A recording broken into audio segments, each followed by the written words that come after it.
Okay, so thank you very much. So unfortunately, I'm not Danish, so I'm from Japan. But I think so. My flight from Japan came over Denmark, so it should be no problem. So thank you very much for the kind invitation to the workshop. So I came to Berlin actually for the first time in the year 2000 when I was a PhD student. So Klaus gave me a chance to visit his group. At that moment, it was GMD first. And I was interested in, at that moment, model selection from limited amount of information. And in a sense, I'm still working on the same problem. So I'm interested in classification from weak supervision. So nowadays, big data machine learning is really successful, but still, massive level of data is not always available in some applications. Like at our weekend center, we are interested in medical research, manufacturing, disaster, infrastructure. So in those applications, unfortunately, we can't really have a lot of label data. So achieving high classification accuracy with low labeling cost is definitely always a big challenge for us. So if we take the labeling cost high-low and accuracy low-high, then this bottom right corner is our challenge. So today, let me quickly go through our recent achievement on this topic. So we had four topics.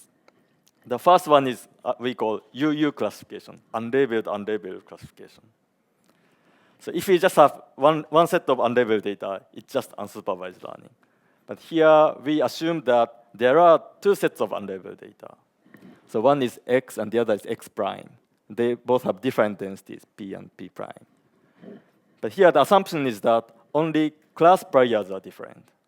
So if the class pairs are the same, then we can basically split the same single unlabeled data set into two. So this is meaningless. We assume that two sets have different class pairs. Maybe like one set has more cancer patients. The other, in another hospital, we may have less cancer patients.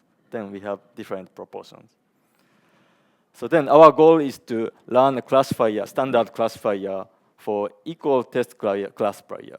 So we also need to assume some class pair probability for test data.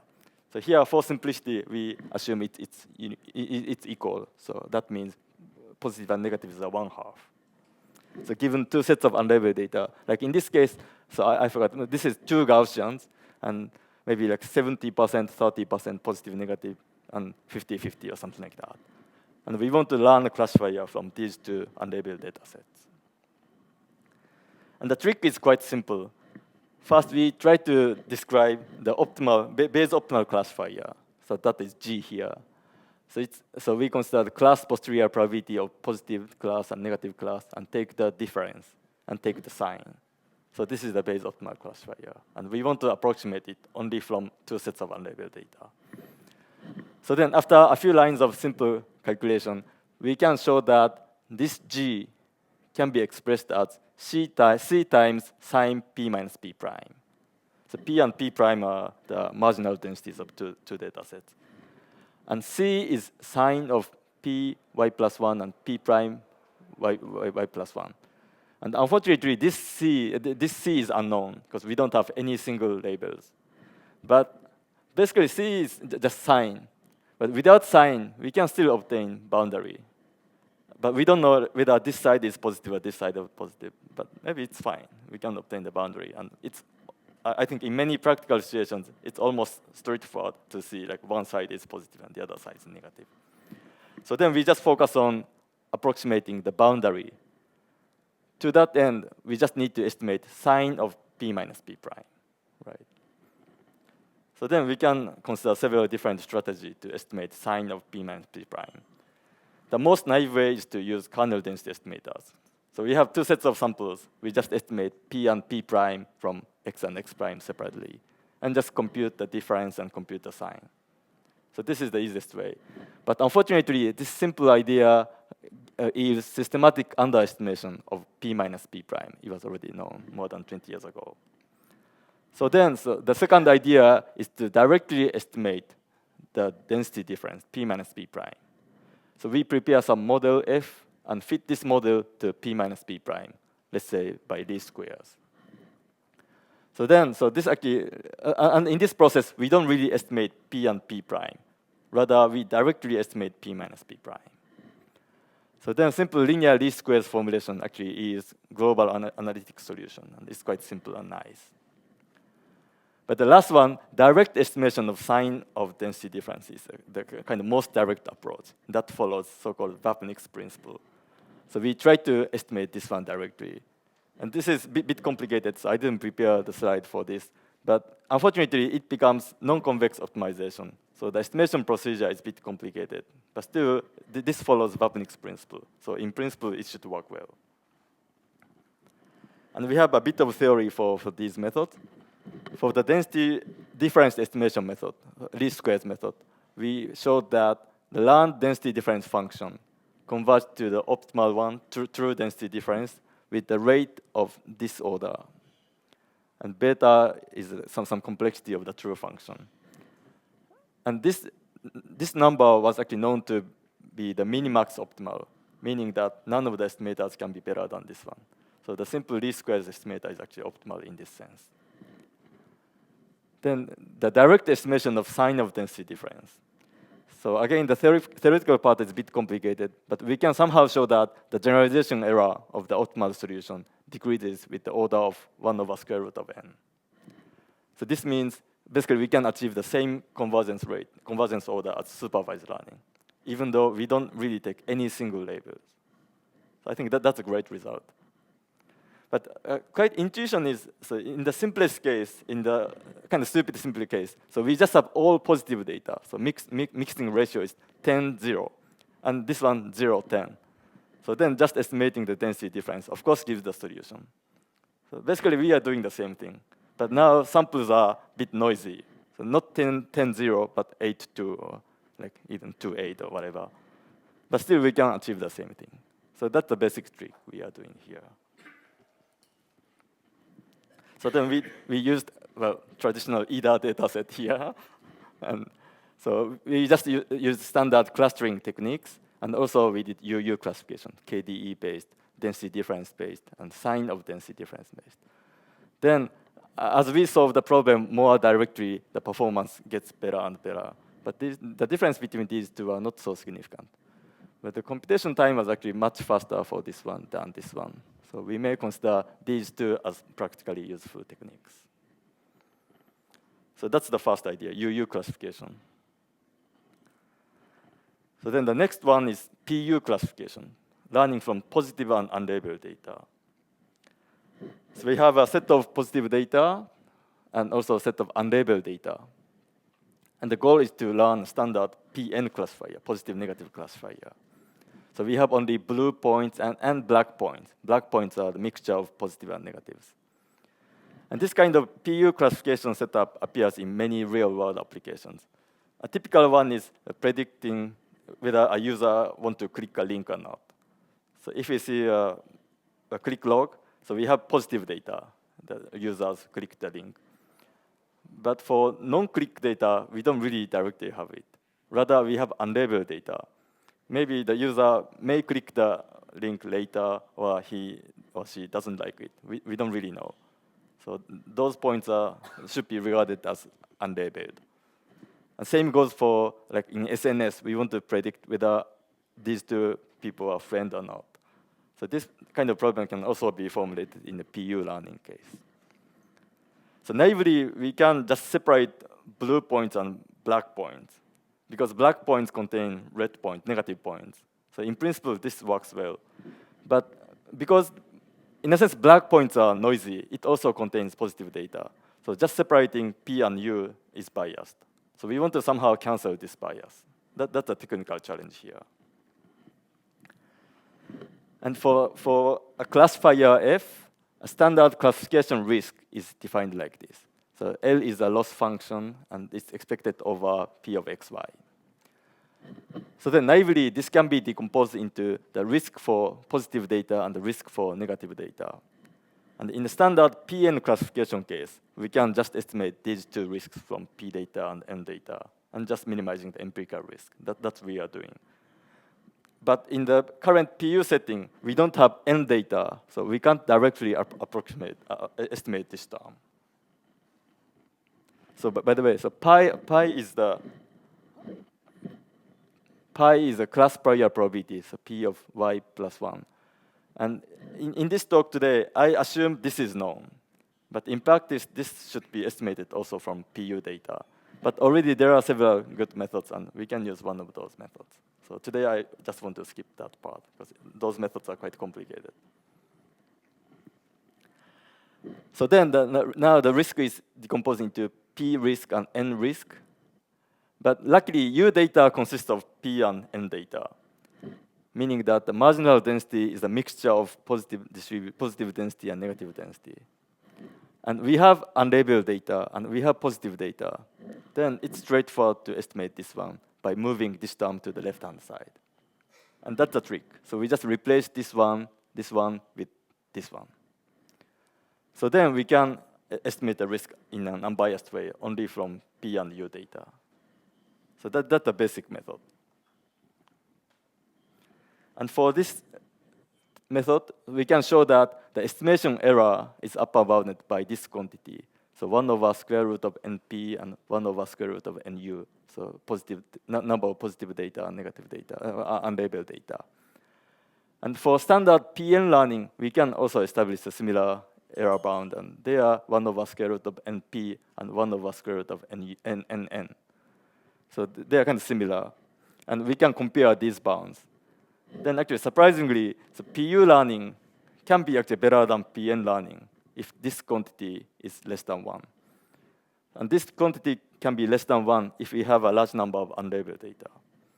So in the beginning, so we thought PU learning is a kind of negative alternative to PN learning, but actually not really true. If you have a large number of unlabeled data, it can be better than PN learning, standard supervised learning.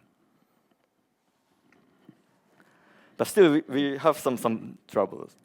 So as I said, in the standard PN case, we decompose the risk into risk for P data and risk for N data. And in the PU case, this was replaced by this term. And by definition, this risk for N data is non-negative. And if we estimate this term from data, still it is non-negative. But the problem is we have the negative sign here. And the population term is still non-negative. But if we estimate this term from samples, then because of some estimation error, this empirical approximation can be actually negative. And this is a bit problematic. In particular, this is problematic for flexible models, such as deep networks. For example, if we train a convolutional neural network, and the horizontal axis is the stochastic gradient iterations, so then in the standard PN case, the training error decreases over iterations.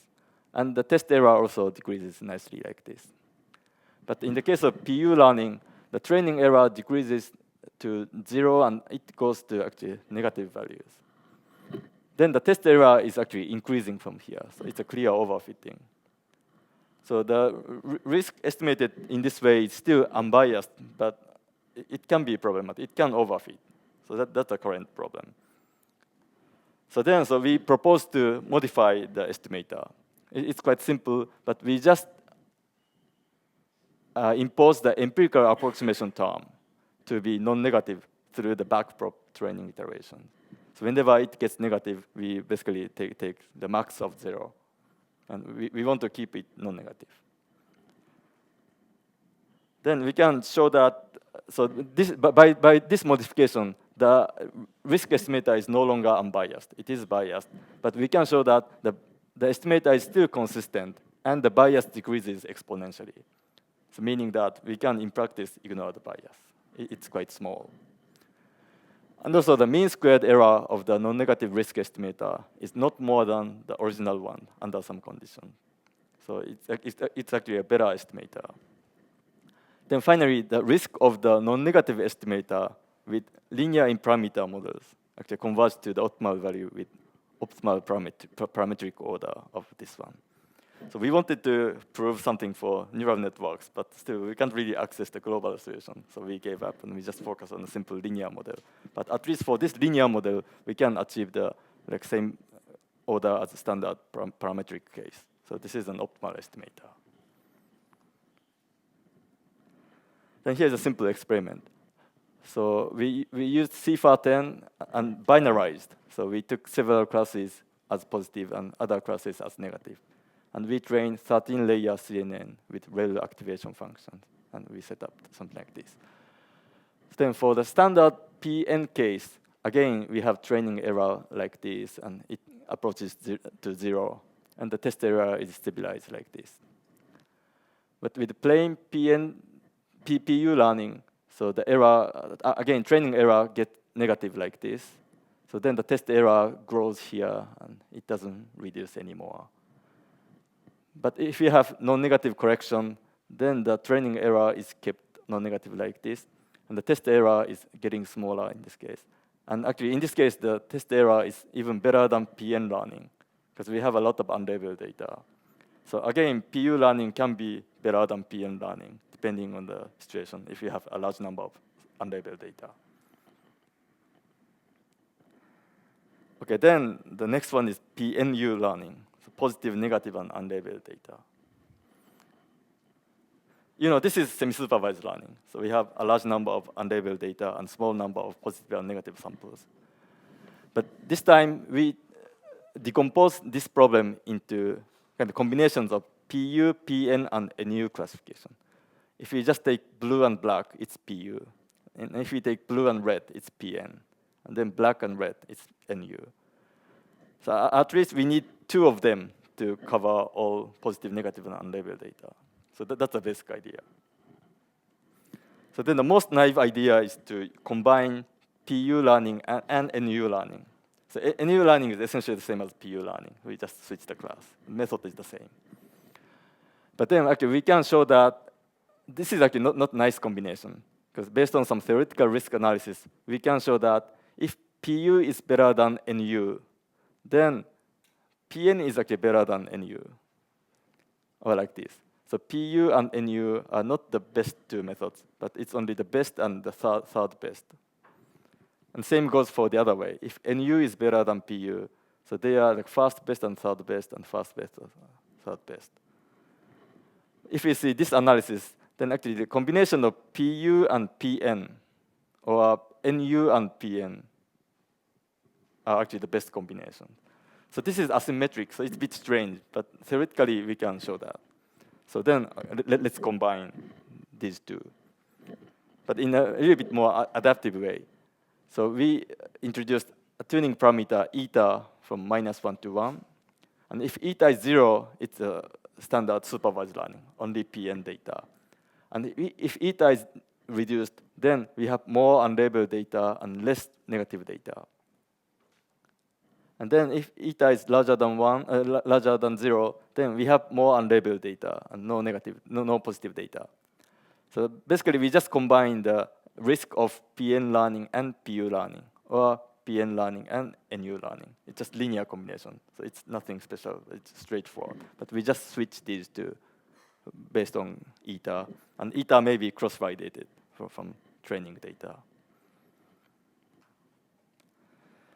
So then we can show that the generalization error obtained by this learning method. So in this analysis, we didn't combine these 2, but we just analyzed separately, but it should be the same in principle.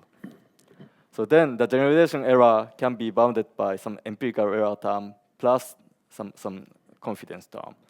And this confidence term contains 1 over square root of NU term, meaning that the generalization error upper bound decreases if we have more unlabeled data.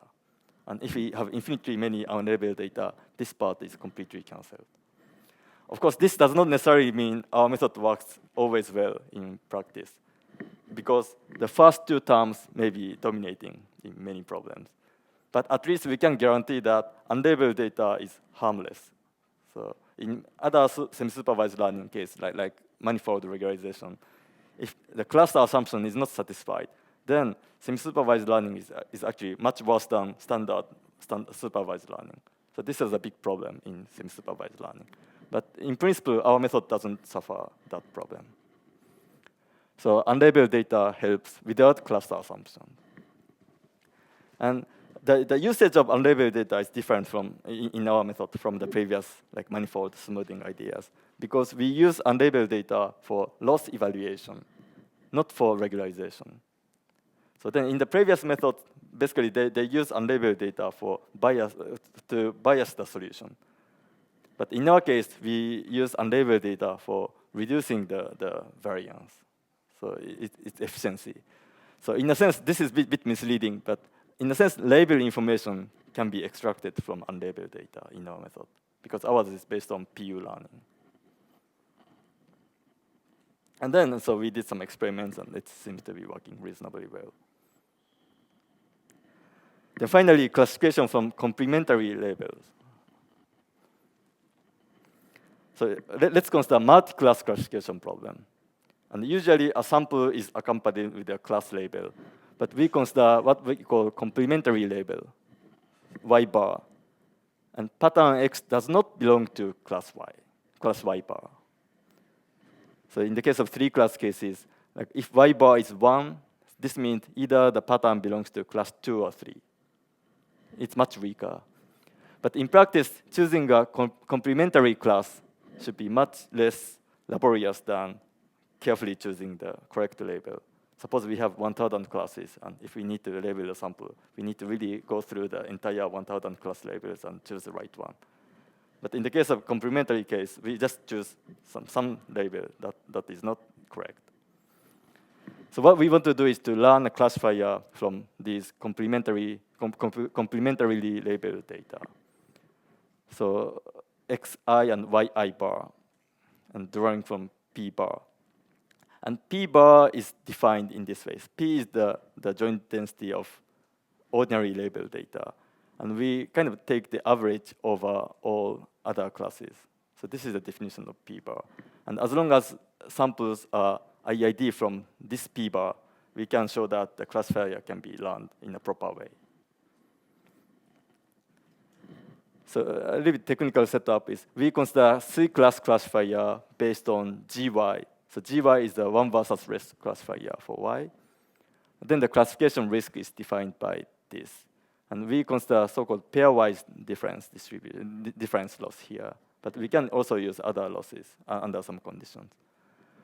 Then we can show that if we consider the complementary loss defined like this, and the binary loss satisfies some symmetric condition like logistic function, then this risk can be expressed in this way.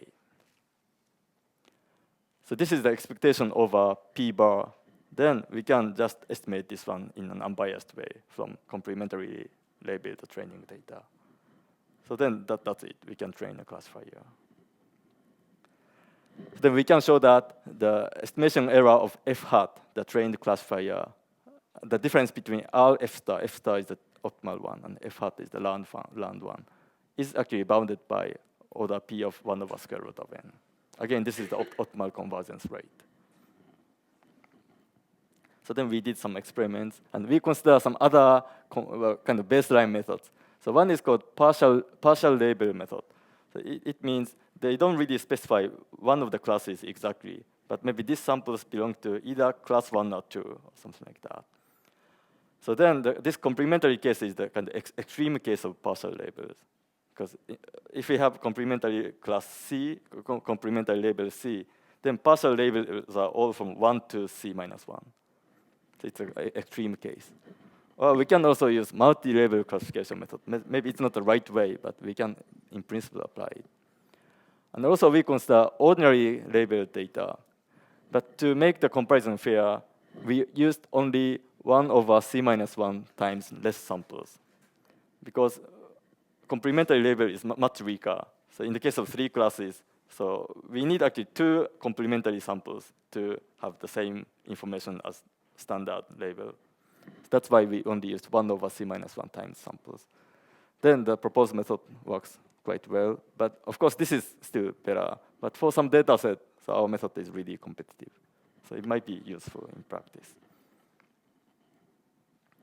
OK, so the summary. So we need kind of continuous effort to really achieve high classification accuracy with low labeling cost. So UU classification, PU plus PN, complementary, and more. Like learning from label proportions is, of course, one of the interesting challenges. And we also try to explore more different topics here. And let me spend one or 2 more minutes to introduce our Riken Center. So I became a director of a newly founded AI center called Riken Center for Advanced Intelligence Project from last year. But last year, we just spent for preparation, and basically we just started from this April. And ours is supported by the Ministry of Education in Japan. So we can really, that means we can really do fundamental research.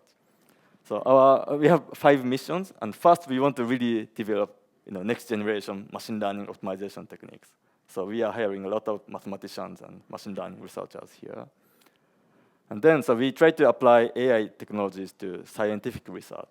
Like in Japan, stem cell research is quite popular. Manufacturing and material sciences, these are quite popular. So we are cooperating with these partners. Then also, we want to explore real-world applications, but we don't really follow Google, Facebook. Maybe we are a bit too behind. Rather, so ours is a national project. So we try to focus on domestically social critical problems.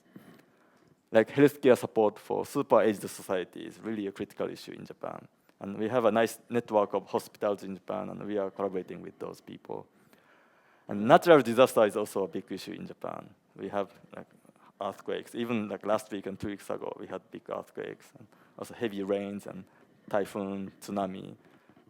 And prediction of natural disaster has been already done by high-performance computing people and simulation people. But we want to do disaster resilience. So we want to get recovered from the natural disaster situation as soon as possible. Also, management of infrastructure is quite important in Japan now. So in 1960s or 70s, we had a big economic boom in Japan, and a lot of bridges and tunnels were built.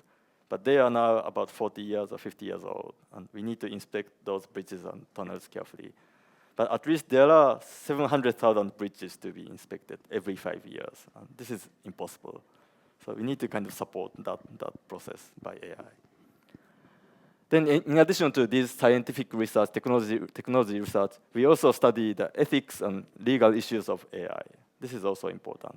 So we hire social science people and even lawyers in the center. Then finally, we don't have a lot of AI researchers in Japan, so we need to also contribute to human resource development. And we have roughly 3 groups, and one is called Goal-Oriented Technology Research Group. So we focus on fundamental research, but still we want to explore a lot of applications. So we just have a lot of partners outside, and this group bridges the outside partners and our core group. The core group is the generic technology research groups. So we have a lot of machine learning and optimization people. Then the AI in society research group studies the influence of AI spreading in the society. And also we started collaboration centers with NEC, Fujitsu, Toshiba, and they are also our big partners now. And at this point, we have over 200 researchers, but about 50 are full-time and other 150 are part-time, including me. I also belong to University of Tokyo, and I'm a part-time kind of director at RIKEN. So then we need nice computers, and we decided we bought NVIDIA DGX1, so 24 machines, and that's half precision 4 petaflops.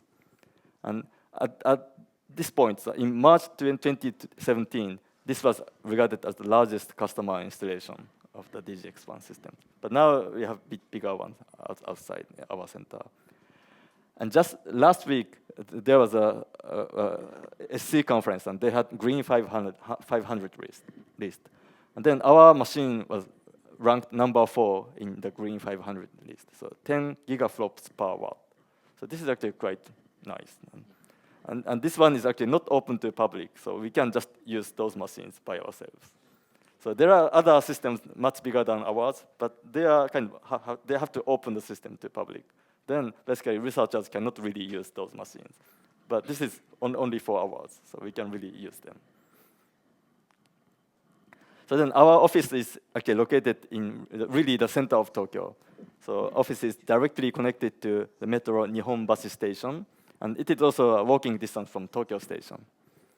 And we prepared a big open discussion space like this, and we can invite people and have chat, and maybe we can have even beer here in principle. And very recently, we had MOU with Berlin Big Data Center, and Klaus came to Tokyo, and actually we visited the embassy of Germany in Tokyo, and we had a signing ceremony with ambassador here. So our office is located in this building, 15th floor, so it's somewhere here.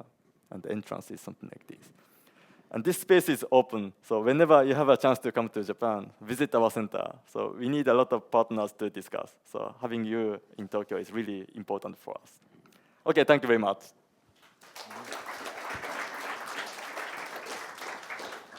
Okay, time for questions. In fact, we are a bit in the coffee break, but you can also see that I can wear a tie. So it's a bit, probably you have never seen me. But anyway, so questions. Just a quick question to slide 17. Just a quick question to slide 17. In every epoch, you used for the PU train positive and unlabeled data, but a larger amount than for the PN, right? Yeah, so it's mini batch, but the number is larger. Okay, thank you. I guess a very obvious question is, I mean, binary classification is kind of interesting, but quite often you have multiple labels. Thank you. So quite often you have multiple labels, and so if you have the UU setting, right, the unlabeled, unlabeled setting, so yes, I mean, an obvious thing would be that you would have more than 2 bags with unknown proportions of unlabeled data, and then you can essentially by some use of moments figure this out, right? So basically, K bags for K classes would probably work. My guess is you've probably already done that, but can you do, can you get away with less than K bags? So essentially, you want to extend this to multi-class. Yeah, I mean, going from here to multi-class, I don't think is going to be a super painful thing to do.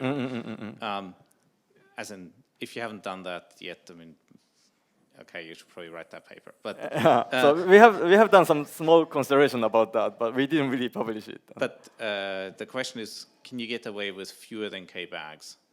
Fewer than? Well, so if you have K sets of unlabeled mixtures, right? Working out what the corresponding class proportions are, you can probably work out with spectral methods in a reasonably meaningful way, right? This is basically just, K linear combinations, right? You just solve that system of equations. The question is, can you get away with less than that? Under which conditions? Because, I mean, this essentially moves more towards, sparse coding or assuming that some classes are reasonably well separated and so on. It's a great thing. I think so. We should really discuss that offline. Okay. That's a good idea. I have a question. Yeah. So, so you have all these different classifiers that you get, right? Then because you can play this, right? And I'm just wondering, have you analyzed, because you also looked at some real world data, have you analyzed the errors of the classifiers, how they differ? Have you learned anything about that?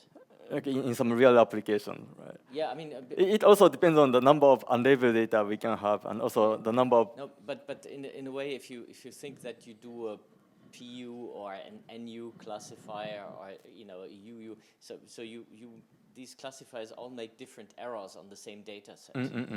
So can you say something about how they would be doing this, or whether you can combine? You said that you can combine them, right? Yeah, but definitely it depends on the number of labeled data and number of unlabeled data.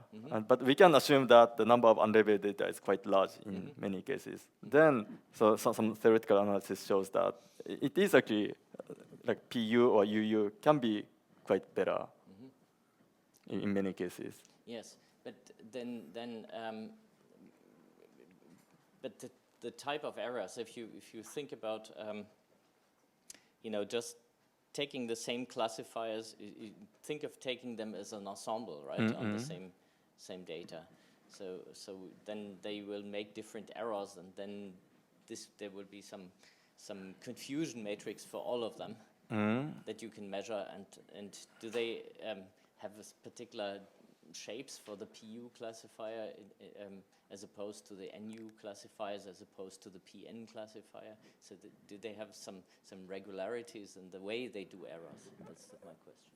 Yeah, so at least theoretically, we investigated that in our NIPS paper last year. So we also had some proof for NU learning, and we can somehow compare these three methods in a systematic way. And also we did experiments and showed that this is kind of correct in practice. Further question? In this analysis, you assume that we have a large amount of unlabeled data Right. than the labeled data. And okay, so do you have some, quantitative criterion when, how many unlabeled data gives a better result? Okay, at least for this one, so NU is finite, so we don't need a large number of samples. As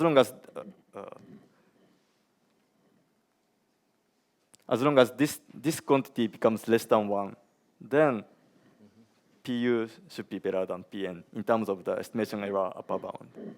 Okay, so we have some criterion to prefer And PU in experiments, at least in some toy experiments, this seems to be quite reasonable in reality.